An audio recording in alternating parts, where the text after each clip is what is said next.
Attaching fold-over elastic to the Yellowtail Camisole by Disparate Disciplines. While this video is part of the Yellowtail Camisole Sew-Along series, it can also help you if you're looking for a tutorial on how to apply fold-over elastic to other sewing patterns. Fold-over elastic will encase the top raw edge of your camisole and form its straps. If you've never used fold-over elastic before, practice before trying it out on your partially assembled camisole. This will save you lots of sweat, tears, and cursing from having to rip out and re-sew your fold-over elastic. First things first though, fold-over elastic is so named because you can fold it over on itself, just like bias tape. See how there's a groove running down the center of the elastic? That's where it naturally folds over. If you've sewn with bias tape, you can sew with fold-over elastic. It just takes a little practice to get your tension right. Fold-over elastic also comes with two sides, a shiny side and a matte side that's more plush. The matte side is often used as the right side since it's softer, but if you want to add a teensy bit of shine to your camisole, you can use the shiny side. To practice, take a generous scrap of fabric and some fold-over elastic. You will probably want to practice applying it a few times. The first step is lining up the center groove in your fold-over elastic with the raw edge of the fabric. It can help to pin the beginning of the elastic in place. You won't use any more pins after this first one though. Use a wide zigzag stitch. I like to use one that is 3 to 3.5 wide. Sew the elastic to your fabric for about a ½ inch to an inch. Stop. But don't take your needle out of the fabric. Then, gently pull on the free end of the elastic. You want the elastic to be slightly stretched, so it's not just taut. Otherwise, your fabric will stretch out as you're sewing. If you stretch your elastic too much, the fabric will be gathered to it. For some fold-over elastic and fabric pairings, you'll need to stretch it more or less. It really depends on the materials you're using. Once you've got the first half of your elastic correctly sewn to your scrap of fabric, fold the remaining half of the elastic over and stitch it down. You could use the same wide zigzag stitch, but I don't like how it looks as much. Instead, I use a very narrow zigzag stitch right at the edge of the fold-over elastic. When using matching thread, your stitches will be much more difficult to see than if you used a wide zigzag stitch. Once you're more comfortable working with fold-over elastic, it's time to apply it to your camisole. Fold your elastic in half so it's twice as long.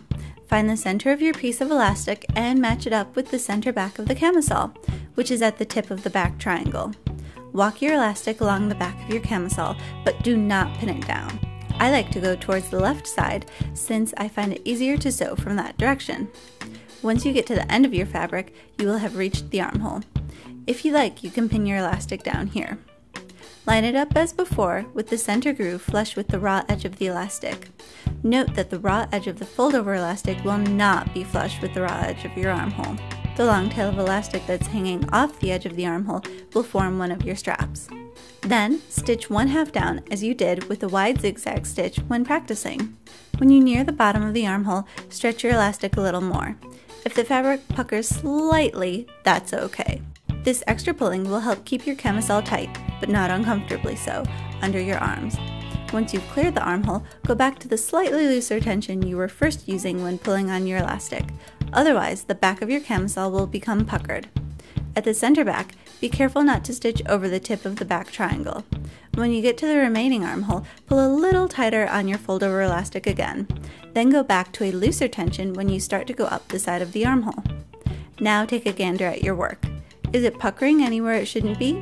Did you not pull tightly enough on the elastic so your fabric stretched out? If so, rip out your stitches and reapply it.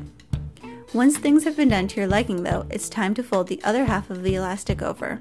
Start at one end of the elastic, not at the ends of the armholes. Fold the elastic over and stitch the edges together with a narrow zigzag stitch like you did while practicing. This first part of the elastic you're sewing will become one of your straps. Keep stitching all the way around your elastic. If part of the elastic that will become your straps got stretched out a little bit, don't worry about it. It shouldn't be noticeable once you're wearing your cami. Still, you can lightly iron it back into shape. Just make sure to use low heat so you don't melt the elastic. Finally, try on your camisole. It does help to have a friend or a mirror though.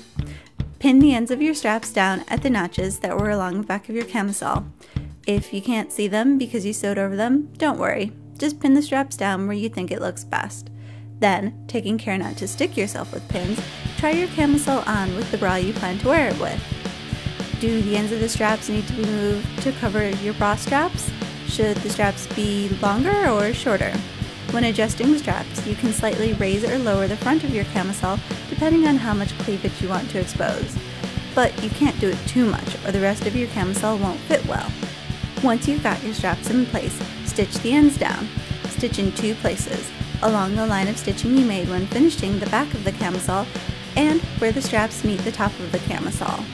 Trim off any excess fold-over elastic from the straps that's on the inside of the camisole. Now you're almost done with everything. But are things not looking as nice on your camisole as they are on mine? Soon we'll be going over fit issues and how to adjust your bust after your camisole has already been sewn. In a future video, I'll also show you how to make straps using your fashion fabric instead of fold-over elastic. Thanks for watching! See you soon! If you haven't already, pick up your Yellowtail camisole at the Disparate Disciplines shop. It's a pay-what-you-want pattern, so you set the price, be that free or however much you feel comfortable with. Half of all monies raised will go towards a charity for hunger in America.